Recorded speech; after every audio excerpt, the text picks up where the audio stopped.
রাঙামাটির বাঘাইছড়ি উপজেলার উগলছড়ি এলাকায় বিশেষ অভিযানে 2 কার্টুন বিদেশি ওরিস ব্র্যান্ডের সিগারেট জব্দ করেছে বিজিবি। বুধবার রাত সুবেদার মোশতাক আহমেদের নেতৃত্বে টহল দল অভিযান চালিয়ে 1940 প্যাকেট সিগারেট উদ্ধার করে, যার বাজার মূল্য প্রায় 3,88,000 টাকা। বিজিবি জানায়, চোরাচালান প্রতিরোধে ধরনের অভিযান অব্যাহত। আমরা সবাই মিলে যদি চাই একটি মাদক মুক্ত এবং চোরাচালান মুক্ত সমাজ করতে, এই বাঘাইছড়িতে কোনো চোরাচালানি হবে না, কোনো মাদক আসক্ত লোক থাকবে না, মাদকের সাথে জড়িত বা মাদক ব্যবসার সাথে জড়িত কেউ থাকবে না। এটা যদি আমরা সম্মিলিতভাবে চাই তাহলেই কিন্তু এটা প্রতিহত করা সম্ভব। একটি মাদক মুক্ত এবং চোরাচালান মুক্ত বাঘাইছড়ি গড়ে তুলতে চাই আমরা। এটা কি আমরা সবাই মিলে চাই?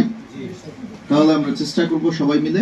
আপনারা টাইম টু টাইম আমাদেরকে যে কোনো ইনফরমেশন দিবেন এবং স্থানীয়ভাবে আপনারা জনসচেতনতার চেষ্টা করবেন, লোকদের সাথে কথা বলবেন যে তোমরা এগুলোর সাথে জড়িত হও না, তোমরা নিজেরা কাজ করো, হালাল উপায়ে, যে বৈধ উপায় আছে বৈধ উপায়ে ইনকাম করো। ঠিক আছে? সবাই